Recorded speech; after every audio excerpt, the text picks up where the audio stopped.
오직 너희는 그리스도 복음에 합당하게 생활하라. 이는 내가 너희를 가보나 떠나 있으나 너희가 일심으로 서서 한 뜻으로 복음의 신앙을 위하여 협력하는 것과 아무 일에든지 대적하는 자를 인하여 두려워하지 아니하는 이 일을 듣고자 함이라. 이것이 저희에게는 멸망의 빈거요 너희에게는 구원의 빈거니 이는 하나님께로부터 난 것이니라. 아멘. 아멘. 우리 요한복음 5장입니다. 요한복음 5장 우리 8절부터 18절까지 말씀을 제가 봉독하겠습니다. 18절 말씀은 함께 읽도록 하겠습니다. 8절입니다. 예수께서 가라사대 일어나 내 자리를 들고 걸어가라 하시니 그 사람이 곧 나아서 자리를 들고 걸어가니라. 이날은 안식일이니 유대인들이 병 나은 사람에게 이르되 안식일인데 네가 자리를 들고 가는 것이 옳지 아니하니라.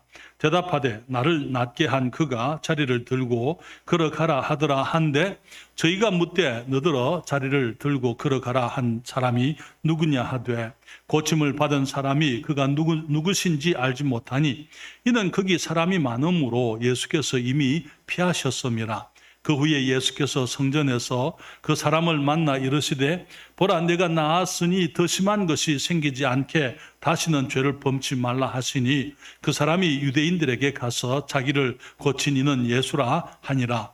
그러므로 안식일에 이러한 일을 행하신다 하여 유대인들이 예수를 핍박하게 된지라.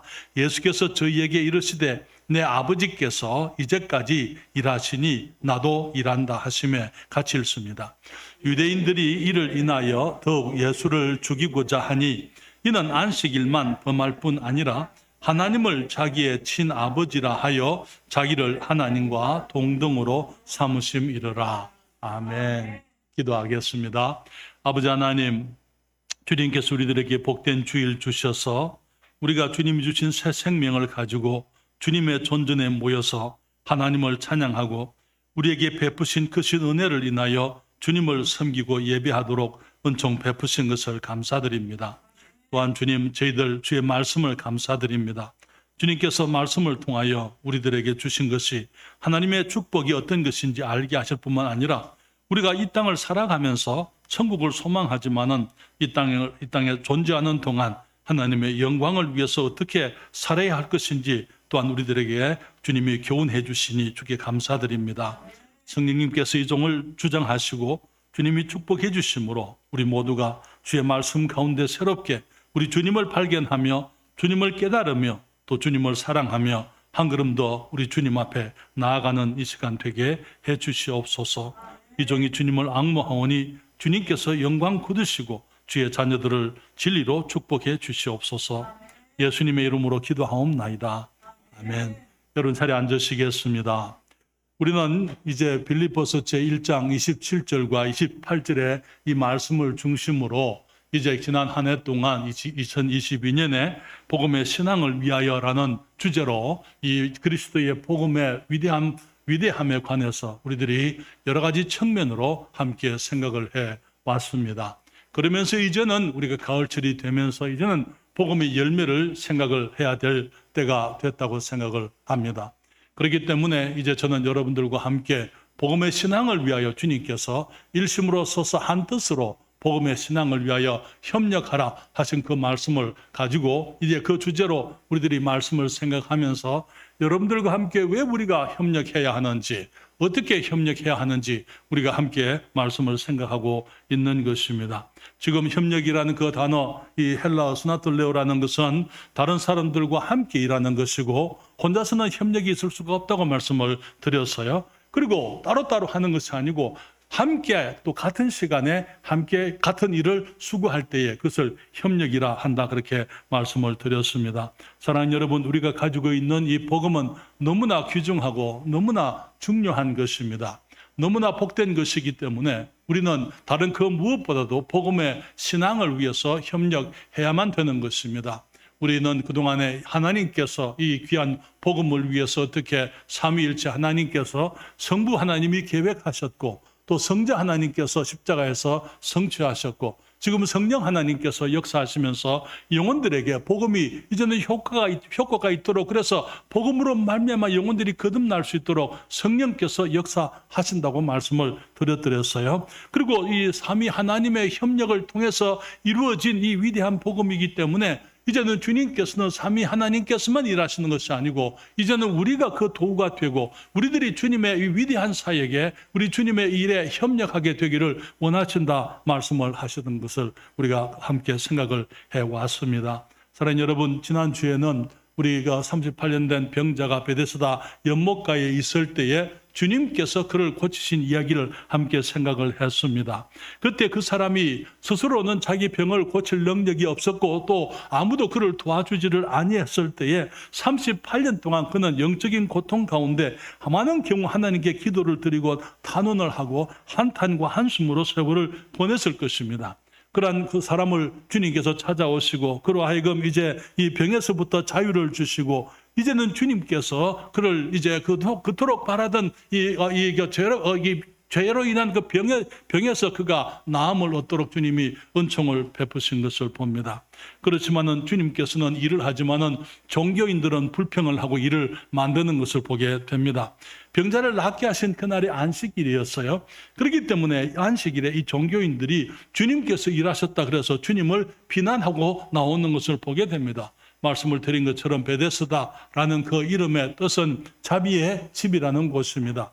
거기에 많은 병자들이 모였고 병자들을 간호하고 병자들을 돕기 위해서 이 전각을 세워놓았지만은 그러나 실제로 그 종교인들이 이 병자들을 위해서 할 수 있는 것은 아무것도 없었더랬어요.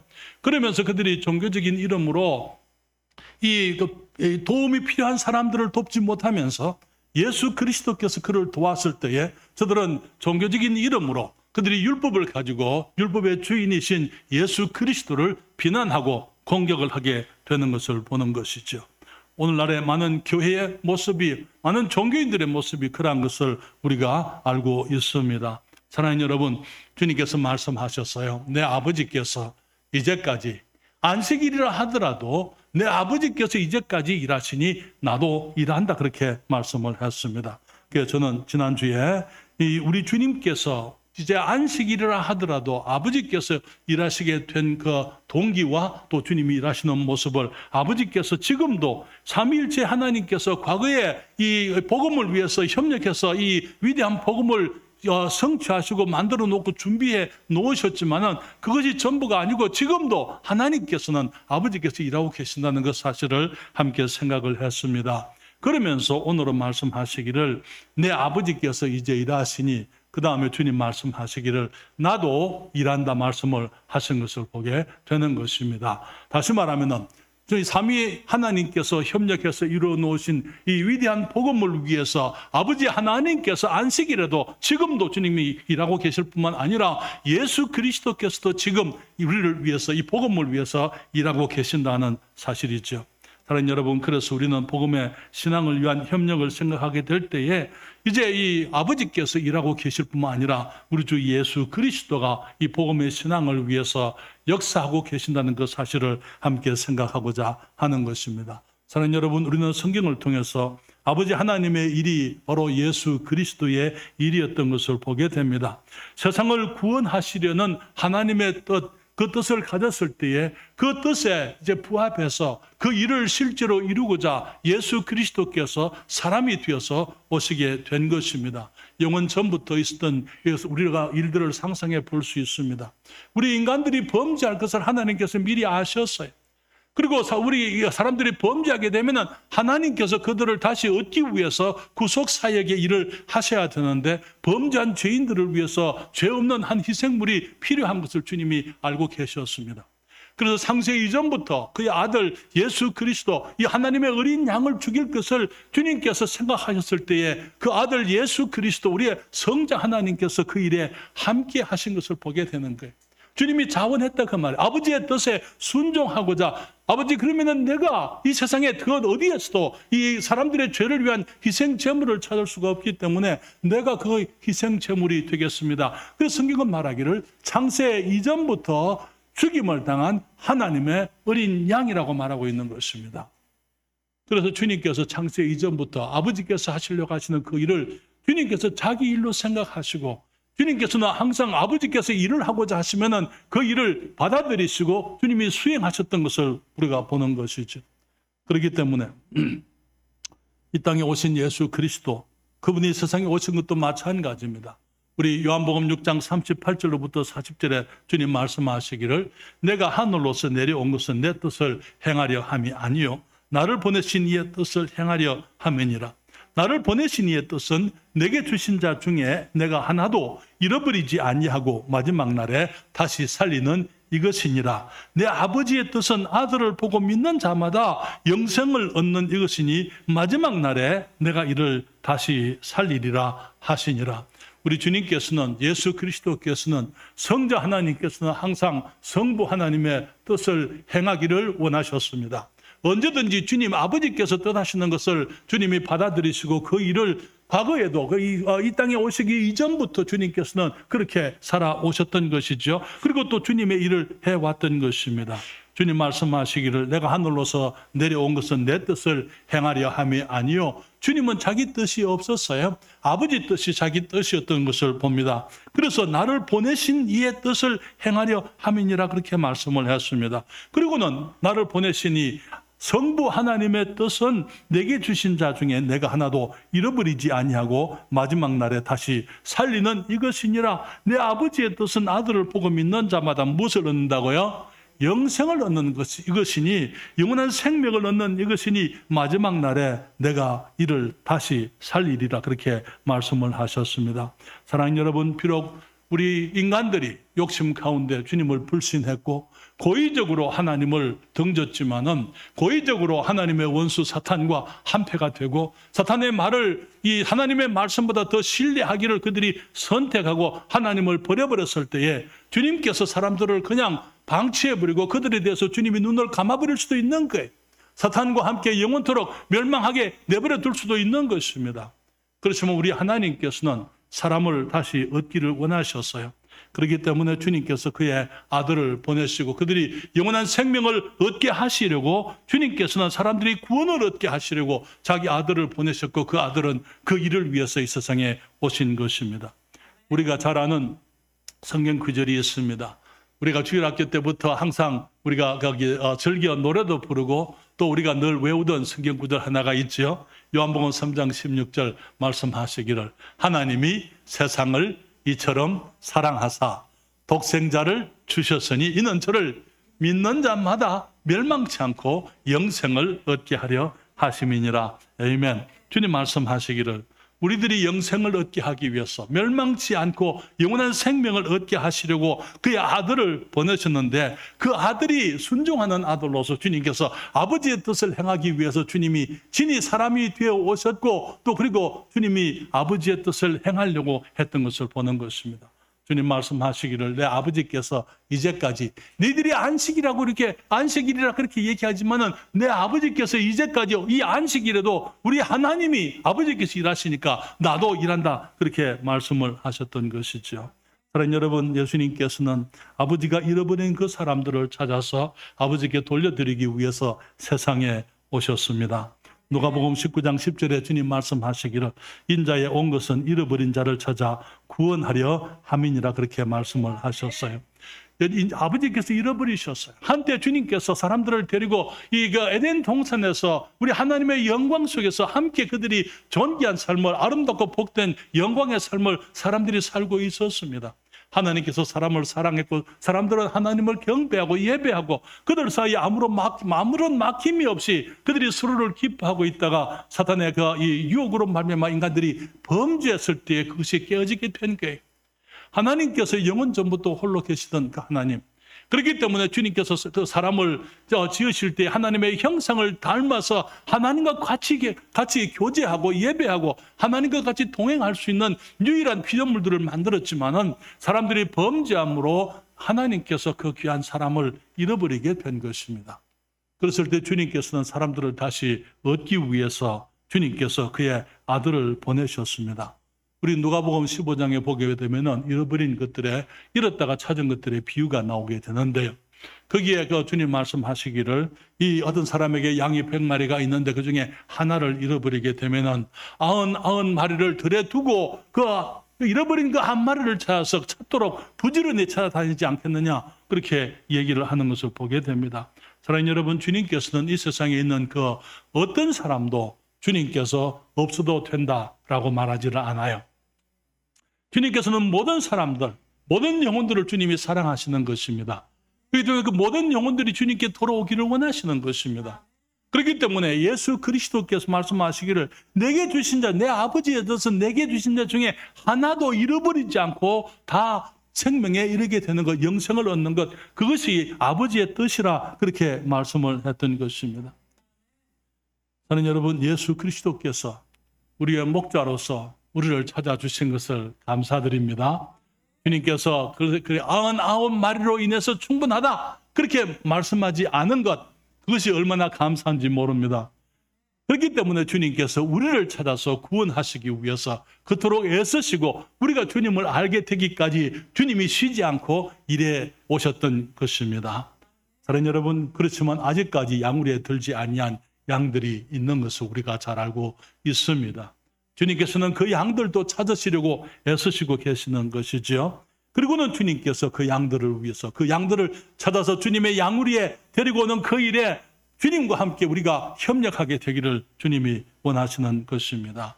그러나 여러분, 그게 잃어버린 것의 세 가지 것들 중에 또 하나는 잃어버린 드라크마 동전이었어요.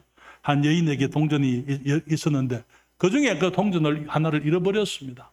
동전 하나니까 10개 중에 하나니까 라고 그냥 가볍게 생각할 수도 있지만은, 그러나 사실 여인들에게 있어서 그 당시에 이 동전이라는 것은 전 재산이에요. 하나라도 아쉬운 것이 바로 여인들, 특별히 거기 이 자녀가 없이 홀로 살아가는 그런 여인들에게 있어서는 그가 이 의지하고 이 생활하기에 이 생명과 같이 의지할 수밖에 없는 것이 그런 이 드라크마, 이 동전이었더랬죠. 재산이었다는 것이죠. 사랑하는 여러분, 그 여인이 그것을 찾기 위해서 불을 켜고 비질을 하면서 구석구석 뒤져서 그것을 찾고 난 다음에 그것을 찾았을 때 이웃을 불러서 함께 모으고 내가 이런 드라크마를, 그 동전을 찾았기 때문에 함께 즐거워하자 그렇게 얘기했잖아요. 죄인 하나가 주님께 돌아오게 되면은 어린 양을 찾았을 때에 이 하늘에서 기쁨이 있다 이렇게 말씀을 하셨던 것처럼 우리가 이제 사람들을 보실 때 주님께서는 우리가 주님의 재산인 것처럼 그렇게 얘기하는, 내게는 이거 너희들밖에 없다 그렇게 말씀하시는 거예요. 사랑하는 여러분, 우리는 하나님께는 사람들밖에 없어요. 하나님께서 수많은 이 선축과 이 천산의 모든 그 동물들을 주님이 다 가지셨지만은, 그러나 그 모든 것을 가지고도 한 사람과 바꾸지를 않는 거예요. 왜냐하면 사람이 그토록 존귀한 피조물이기 때문인 것입니다. 주님께서는 우리를 귀하게 보시고 우리가 없어졌을 때 하나니까 괜찮다가 아니고 우리 모두가 주님의 나라에 들어와서 주님께 쓰임이 되고 주께 기쁨이 되고 하나님의 축복을 누리게 되기를 주님이 원하신다는 것입니다. 사랑하는 여러분, 우리는 누가복음 15장에 있는 그 잃어버린 것들 세 가지를 다시 찾게 되는데 그 비유 가운데 이 탕자의 얘기가 있는 것을 보게 됩니다. 여러분, 자세히 나중에 여러분 기회 되면은 공부를 해 보십시오. 탕자가 아버지께 돌아왔어요. 아버지가 먼저 더 기다리고 있습니다. 그렇죠? 그리고 이제는 아버지께 나와서 탕자가 말하기를, 아버지, 내가 이제는 아버지의 아들이라 이 그름을 감당치 못하겠사오니 그냥 품꾼 중에 하나로 봐주십시오. 주님께서 이 아버지는 그 아들의 고백에 대해서 대꾸도 하지 않으세요.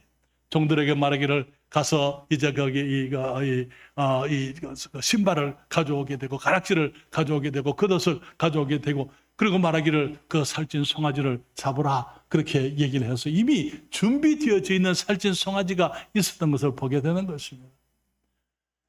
여러분, 누가복음 15장 25절에 보게 되면 24절에 보면 저희가 비로소 그때부터 그 말에 즐거워하더라. 아들이 없는 집에는 즐거움이 있을 수가 없었어요. 그렇기 때문에 성경은 말하기를 아들이 돌아왔을 때에 성경은 저희가 그때부터 비로소 즐거워하기를 시작을 했다. 사랑하는 여러분, 우리 주님께는 우리가 주님께 돌아오게 될 때 그때부터 진정으로 우리 주님의 마음에 기쁨이 있는 것입니다. 하나님의 마음에는 우리가 주님 앞에 나와서 우리의 죄를 자복하고 예수 그리스도를 영접하고 구원을 받으며 하나님의 집에 돌아와서 아버지와 함께 교제하게 될 때에 우리 주님께서 진정으로 기뻐하시는 것입니다. 그러니 여러분, 주님께서 영혼들이 구원받기를, 사람들이 주께 돌아오기를 원하시기 때문에 주님께서 요일별로 일하지 않으세요. 주님께서 6일 동안 온 천지를 다 지으시고 난 다음에 제7일 하나님이 안식하셨지만은 우리 인간들이 범죄한 이후로 아버지께서 일을 다시 시작하시고 지금까지 일을 쉬지 않고 계시는 것입니다. 뿐만 아니라 예수 그리스도 우리 주님께서도 아버지의 일을 함께 하시면서 내 아버지께서 이제까지 일하시니 나도 일한다, 그렇게 말씀을 하고 있습니다. 사랑하는 여러분, 주님이 이 땅에 오셨을 때에 아버지의 뜻을 이루기 위해서 주님께서는 정말 때로는 쉴 시간도 없이 부지런히 일을 하신 것을 보게 됩니다. 한 번은 주님께서 유대에 계시다가 갈릴리로 가시면서 사마리아 땅으로 가셔야 했다고 말하고 있는데요. 요한복음 4장 3절과 4절에 말하기를 유대를 떠나서 다시 갈릴리로 가실새 사마리아로 통행하여야 하겠느니라. 여러분들에게 제가 전에도 말씀을 드렸습니다만은 그 당시에 팔레스타인 땅은, 유대 땅은 세 부분으로 나누어져 있다고 말씀을 드렸습니다. 동쪽에 이제 있는 거기 갈릴리 바다 밑으로 이 강이 흘러서 이제 요단 강이 사해까지 가게 되는데요. 거기 왼쪽에 있는 그 땅, 이 북쪽은 갈릴리 지방입니다. 그 중간에는 사마리아 땅이 있습니다. 그리고 이제 예루살렘을 중심으로 한 유대 땅이 있는 것이죠. 사마리아 땅은 사람들이 경원하는, 미워하는, 사람들이 잘 가려고 하지 않는 그런 땅이었어요. 왜냐하면 사마리아 사람들은 여기 이스라엘이 이제 아수르에서 멸망하게 될 때에 아수르 왕이 이스라엘 사람들 가운데서 이제 여기 귀족들이나 이제 돈 있는 사람들이나 왕족들이나 이런 사람들을 데려가고 천민들을 거기에 남겨놓으면서 이방 사람들을, 다른 타민족 사람들을 그곳에 데리고 와서 피가 섞이게 만들었기 때문에, 그래서 사마리아를 아주 이 모든 사람들이 유대인들은 특별히 경멸하는 땅이었고 경멸하는 사람이었습니다. 그렇기 때문에 이 갈릴리에서 이 유대로 가게 되면은 사마리아를 통행하지 않고 동쪽으로 갈릴리 바다를 건너가지고 동쪽으로 요르단 지방으로, 지금의 요르단 지역으로 넘어가서는 이제 강을 따라 내려와서 다시 강을 건너서 여리고를 통해서 이제 예루살렘과 베들레헴으로 가게 되는 것입니다. 그것이 그 당시에 그들의 여행길이었어요. 그렇지만 성경은 말하기를 예수님께서 유대를 떠나서 다시 갈릴리로 가실새 사마리아로 통행하여야 하겠는지라. 통행해야만 했다는 것이에요. 주님이 사마리아에, 그 사람들이 잘 가지 않는, 유대 사람들이 그곳에 가지 않는 그곳에 주님께서 가야만 했다고요. 왜 그랬습니까? 그것이 쇼컷이기 때문에, 지름길이기 때문에 주님이 그렇게 하신 겁니까? 피곤해서. 물론 주님이 휴관하셨어요. 수가의 우물가에 주님이 앉으셔서 주님이 잠시 쉬셨더랬어요. 그렇죠? 그렇지만 그것이 목적이 아니고, 그게 우물이 목적이 아니고 우물을 찾아서 나오는 한 여인이 있었기 때문에 주님께서 그 여인을 만나기 위해서 가셨던 것을 알고 있습니다. 한 여인이 나오게 됩니다. 제6시였어요. 6시는 정오를 말하는 것입니다. 왜 여인이 정오에 물길러 우물가에 오게 됩니까? 그것은 그 여인이 다른 사람들과 만나기를 꺼리는 사람이었다, 그 말에. 왜냐하면 우물가에 있는 여인들이 아침과 저녁에 모이게 되어 있어요. 그러니까 이제 이 여인은 다른 사람이 아무도 없는 정오에 그곳에 왔던 것이죠. 주님께서 그 여인을 만나서 내게 물을 달라. 그가 말하기를 당신은 유대인으로서 어떻게 사마리아 여자 나에게 물을 달라 합니까? 네가 내게 물 달라는 사람이 누군지 알았다면 네가 그에게 구했을 것이고 그는 내게 생수를 주었을 것이다. 그때 그는 말하기를 당신이 두레박도 없고 물기를 그릇도 없는데 어떻게 그 물을 기를 수 있습니까? 주님 말씀하시기를 이 물을 먹는 자는 다시 목마르겠거냐. 내가 주는 물을 먹는 자는 영원토록 목마르지 않고 그 속에서 영생하도록 솟아나는 샘물이 될 것이다. 그 여인이 말하기를 주님 그 물을 내게 주셔서 내가 다시는 물길로 오지 않도록 해 주십시오. 주님 말씀하시길 가서 내 남편을 불러오라. 나는 남편이 없습니다. 그래, 네 말이 맞다. 네가 남편이 5이 있었지만은 지금 있는 그 사람은 네 남편이 아니다. 그 여인은 도덕적으로 매우 문란하고 문제가 많은 사람이었어요. 문제가 많았다는 건 그만큼 갈등이 많았다고 말. 영적으로 고통 속에 살아가는 사람이었어요. 주님께서 그 여인의 부르짖음을, 갈구를, 그 여인의 외로움을, 그들이 그 여인이 부르짖는 그 부르짖음을 주님이 아시고, 그렇기 때문에 성경은 말하기를 유대를 떠나서 다시 갈릴리로 가실새 사마리아로 통행하여야 하겠는지라. 주님이 그곳에 가셔야만 했다고요. 왜냐하면 그게 한 여인이 고통 속에서 부르짖고 있었기 때문에. 그 여인이 예수님을 발견했어요. 그리스도를 만났습니다. 그리고는 물길로 왔잖아요. 그렇죠? 물동이를 내버려 두고는 동네로 들어갑니다. 그리고는 사람들에게, 지금까지 사람들을 기피해왔던 이 여인이 사람들을 찾아가서 하는 말을 들어보십시오. 요한복음 4장 29절에 나의 행한 모든 일을 내게 말한 이 사람을 와봐라. 이는 그리스도가 아니냐. 내가 그리스도를 만났다 하고 사람들에게 이 예수 그리스도를 소개하게 되는 것을 보게 됩니다. 사랑하는 여러분, 주님께서는 매우 지쳐 계셨어요. 주님께서 이 우물가에서 쉬셔야만 해드렸습니다.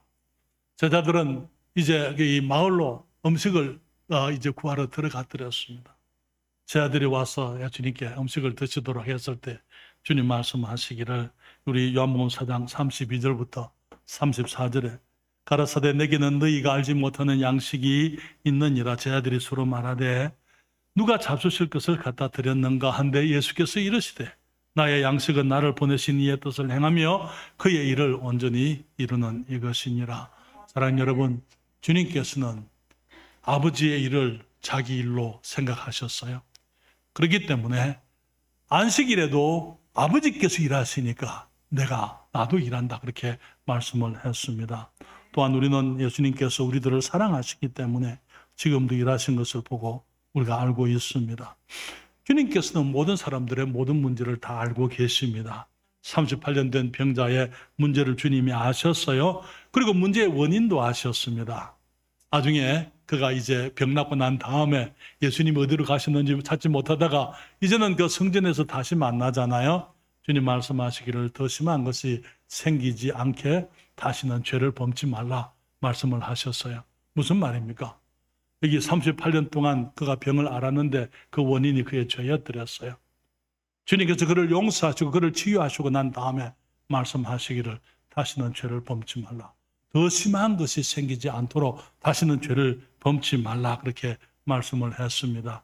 사랑하는 여러분, 주님께서는 모든 사람들의 모든 생각을 알고 계시기 때문에 주님께서는 죄인들의 갈등과 고통, 죄인들의 그 기도와 한탄 주님이 다 듣고 계세요. 그렇기 때문에 38년 동안 거기에 베데스다 연못가에서 아무도 도울 수가 없고 스스로 자기 문제를 해결할 수 없는 그 사람의 문제를 해결해 주시려고 주님이 그를 찾아오셨던 것입니다. 그리고는 주님께서 그에게 물으셨잖아요. 네가 낫고자 하느냐? 내가 낫고자 당연히 낫고자 하죠. 너무나 많은 경우에 주님이 물으십니다. 네가 낫고자 하느냐? 주님께 물으시는 그 이유가 뭡니까? 주님은 우리의 소원을 우리 입으로 주님께 말씀드리기를 원하는 것입니다. 우리가 낫고자 하는 줄 주님이 아세요. 그렇지만 주님께서는 그 말을 주님이 듣기를 원하시는 것입니다. 우리들이 주님께 나와서 주님께 도움을 구하게 될 때에 주님 알아서 도와주세요가 아니고 주님 내게 구체적으로 이렇게 도와주세요. 이것이 내 문제입니다. 나를 이렇게 해결해 주세요. 나의 병이 이런 문제가 있기 때문에 나를 구체적으로 도와주십시오라고 하나님께 얘기할 때에 주님께서 우리의 소원을 들으시고 주님이 우리를 축복하시게 되는 것입니다. 주님 우리의 체질을 아신다고 말씀을 하고 계십니다. 우리의 연약함을 알고 계십니다. 우리의 죄와 고통을 알고 계십니다. 우리가 할 수 없는 것을 주님이 알고 계시고 우리를 도울 자도 없다는 것을 주님이 알고 계십니다. 그렇기 때문에 자신 밖에는 우리를 도울 수가 없기 때문에 주님이 친히 우리를 찾아오시는 것이죠. 그러나 여러분, 주님께서 내 침상을 들고 걸어가라 그렇게 말씀을 했습니다. 그가 그 주님의 말씀을 듣고 순종했을 때 그는 38년 동안 누워있던 그 자리, 떠나지 못하던 그 자리, 그 이 침상에서부터 그는 일어나 자유를 얻게 된 것입니다. 사랑하는 여러분, 우리 주님께서 그 여인에게, 사마리아 여인에게 죄를 지적하셨잖아요. 주님 말씀하시기를 가서 내 남편을 불러오라 그렇게 말씀을 했습니다. 그 여인이 남편이 없습니다 그랬을 때에 내 말이 맞다 그렇게 말씀하시는 그 여인에 대해서 주님이 너무나 잘 알고 계시는 것입니다. 5번이나 이혼을 했어요. 그리고 지금은 남의 남자하고 지금 살고 있는 것입니다. 그런데 그 부도덕한 사람이기 때문에 그 여인이 다른 사람을 만날 수가 없었어. 부끄러웠어. 혹은 사람들이 하는 그 욕을 하니까 그것을 듣기 싫어서 그는 이제 아무도 없는 그 시간에 우물가에 나와서 물을 길을 내고 했던 것입니다. 그렇지만 그 여인이 물가로 나오는 그 시간을 우리 주님이 알고 계셨어요. 그리고 주님이 와서 만나주신 것입니다. 그리고 그 여인의 영적인 갈등을 위해서 생명수를 제공해 주셨습니다.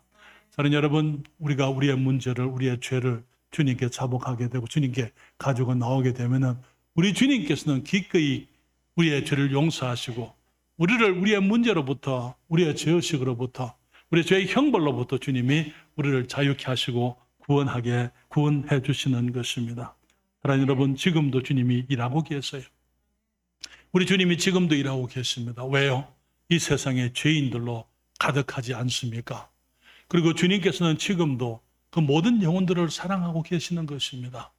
그렇기 때문에 주님께서는 사람들이 구원받기를 원하시고 아무도 멸망치 않기를 원하시고 모두가 생명을 얻게 되기를 원하시고 마지막 날에 주님이 저들을 다시 살리시기를 원하기 때문에 지금도 일하고 계시고, 사랑하는 여러분, 우리들에게 이제는 이 위대한 복음의 신앙을 위해서 함께 일하자라고 주님이 초청을 하고 계시는 것입니다. 사랑하는 여러분, 우리가 주님을 섬기고 주님과 협력을 하는 한 가지 동기가 있다면 그것은 사랑입니다. 사랑이 우리로 하여금 주님과 주님의 복음의 신앙을 위해서 협력하게 만드는 것이죠. 우리 고린도후서 5장 14절에 사도 바울이 이렇게 얘기합니다. 사도 바울은 말하기를 내가 복음을 전하지 않을지라, 내가 복음을 복음의 사명을 맡지 않았다 하더라도 내가 그 복음을 전하지 않으면 내게 화가 있을 것이다. 그렇게 그는 얘기를 해드렸어요. 내가 나는 이것을 불갑을 해야만 할 일이다. 하지 않으면 안 될 일이다. 그렇게 얘기를 하면서 그는 고린도후서 5장 14절에 말하기를 그리스도의 사랑이 우리를 강권하시는도다. 그리스도의 사랑이 우리를 강권한다고요. 우리 주님께서 우리를 사랑해 주셨고 그 사랑을 우리가 깨닫게 되니까 그 사랑이 우리를 끌고 사람들에게 가서 복음을 전하지 않을 수 없도록 주님이 그 사랑이 역사하게 된다는 것입니다. 그는 말하기를 우리가 생각하는데 한 사람이 모든 사람을 대신하여 죽었은즉, 무슨 말입니까? 예수 그리스도께서 우리 모두를 위해서 죽으셨기 때문에 이제는 우리 모두가 죽은 것이다. 너무나 많은 게 우리의 문제가 뭔지 아세요? 목사님 말이 그렇지 뜻이 그렇습니까? 그건 성경 말씀이잖아요. 마치 성경이 우리의 현실과 상관이 없는 것처럼. 교회 안에서는 하나님의 말씀에 동의하지만은 교회 밖에 나가게 되면 하나님의 말씀을 잊어버리는 것입니다. 그리고는 내가 살아나는 거예요. 교회에서는 주님께서 나를 위해서 죽으셨다. 한 사람이 모든 사람을 위해서 대신하여 죽었은즉 모든 사람이 죽은 것이다. 주님 그렇습니다. 주님이 나를 대신해서 죽으셨기 때문에 더 이상 내가 나를 위해서 살지 않고 우리 주님을 위해서 살겠습니다. 그렇게 얘기를 하죠. 그렇지만 돌아서면은요, 내가 다시 살아나는 거예요. 내가 다시 살아나는 거예요. 내가 죽었다는 그 사실을 내가 잊어버리는 거예요. 그리고는 마치 전에 살던 모습으로 내가 내 인생의 주인, 여전히 내 인생의 주인인 것처럼 그렇게 살아가는 것입니다. 그런데 주님을 사랑하는 사람들은요, 그러지를 않아요. 어머니들은 집에 자녀들이 있으면은요, 자녀들이 이제 그 삶이 완전히 바뀌게 돼요. 더 이상 혼자가 아니에요. 더 이상 자기를 위해 사는 것이 아니라는 것을 알고 있으면 무엇을 하든지 어디를 가든지 내게 아이가 있다는 것, 내가 어머니라는 것, 내가 돌보아야 될 생명이 있다는 것을 잊지를 않습니다. 왜? 사랑이기 때문에. 그리스도의 사랑이 우리를 강권하시는도다. 주님이 나를 이토록 사랑해 주셨습니다. 그래서 내가 주님을 사랑합니다. 그렇기 때문에 주님, 내가 나를 위해서 살지 않고 내 인생의 주인이 나라는 것, 그것이 내가 아니라는 것을 내가 알고 이제 주님의 사랑 때문에 내가 나의 삶을 살겠습니다. 사랑하는 여러분, 주님께서 우리들의 모습을 보시고 자기 자신의 생명까지 주시면서 우리를 사랑해 주셨습니다. 우리를 찾아오셨고 십자가에서 죽으셨고 부활하시고 또 주님의 사람들을 보내서 이 위대한 복음을 우리가 들을 수 있도록 하시고 성령님을 보내셔서 우리가 그것을 깨닫게 하시고 믿게 하시고 그리스도인으로 거듭나게 하시고 우리가 지금은 하나님의 자녀로 살게 하셨습니다. 더 이상 우리는 우리를 위해서 사는 사람들이 되어서는 안 되는 것입니다. 여러분, 주님께 지금 필요한 사람들이 있어요. 어떤 사람들이 필요합니까? 일꾼들이 필요한 거예요. 일꾼들이 이 시대에 은사를 따라서 능력을 따라 일할 사람들이 필요합니다. 날씨가 덥습니다. 그리스도의 사랑이 우리를 강권하는도다. 주님을 사랑하기 때문에 날씨가 더워도 우리가 나가는 것입니다. 주님, 내가 피곤합니다. 그리스도의 사랑이 우리를 강권하시는도다. 네, 주님, 그렇습니다. 내가 주님을 사랑하기 때문에 내가 피곤해도 나를 위해서 살지 않고 내가 우리 주님을 위해서 복음을 들고 나가겠습니다. 우리들의 삶 속에 우선순위가 무엇이 되어 있습니까? 너무나 많은 경우에 우리의 우선순위는 내 자신의, 내 생각, 내 기분, 내 뜻, 내가 하고 싶은 것, 내가 원하는 것을 추구하고 삽니다. 그러나 그리스도의 사랑을 경험한 그리스도인들은 이제는 주님을 사랑하기 때문에 나의 모든 것을 우리 주님 앞에 내려놓는 것입니다. 지금 주님께서 찾는 사람들이 있어요. 주님이 지금 찾는 사람들이 있습니다. 어떤 사람들입니까? 마태복음 9장 37절부터 38절에 말씀하시기를 이에 제자들에게 이르시되 추수할 것은 많되 일꾼은 적으니 그러므로 추수하는 주인에게 청하여 추수할 일꾼을 보내어 주소서 하라 하시니라. 사랑하는 여러분, 이제 우리들은 지난 1년 동안, 지난 9개월 동안 그리스도의 복음의 신앙에 대해서 함께 생각을 했습니다. 이제는 우리가 협력을 해야 되고 복음의 신앙의 열매를 우리가 이제는 위에서 일해야 될 때가 되었습니다. 그래서 오늘 광고, 여러분 주부의 광고가 나가 있습니다만 이제 10월 달이 되면 우리가 새벽 기도를 우리가 한 2주 동안 하게 될 거고요. 특세를 우리가 하게 됩니다. 그러면서 10월 달에 7주 동안 10월 두 번째 주부터 우리 추수감사 주일까지 7주 동안 우리들이 이제는 이 영혼 추수 캠페인을 하기를 원합니다. 사랑하는 여러분, 우리가 기도하십시다. 영혼을 위해서 우리가 이제는 일해야만 되는 것입니다. 함께 협력해야만 되는 것입니다. 함께 기도하고 함께 모이기를 힘쓰고 함께 나가서 전도하고 우리들이 함께 수고함으로써 우리가 이 땅에서 실제로 우리 주님의 추수밭에서 우리들이 일꾼이 되어야만 되는 것이죠. 다른 여러분, 어떤 사람들이 일꾼을 위해서 기도합니까? 일하는 사람들이 기도하게 되어져 있어요. 너무나 많은 경우에 이 추수밭에서 일하지 않는 사람들은 추수밭에 일꾼이 있든지 없든지 상관 안 해. 그러나 추수밭에서 일하는 사람들은 열심히 일하면서 사람이 더 필요하다는 것을 깨닫게 되는 것입니다. 그러면서 추수하는 주인, 우리 하나님께 추수하는 일꾼들을 더 보내주세요 라고 기도하게 되어져 있다는 것입니다. 우리들이 그러한 간절함을 가지고 기도하기 위해서는 우리들이 일꾼이 돼야만 되는 것이죠. 내가 일꾼이 되지 않으면 우리는 그 절박함을 알 수가 없을 것입니다. 그래서 저는 이번 이제 이 추수 캠페인 동안에 장날 전도도 나가기를 원하고요. 이 시간을 정해놓고 신방 시간에 사람들을 찾아가기를 원합니다. 저는 여러분들이 함께 해주시기를 바랍니다. 장날에 전도할 때 같이 나오세요. 그래서 함께 나가서 수고할 수 있기를 원합니다. 여러분 전도지를 들고 다니세요.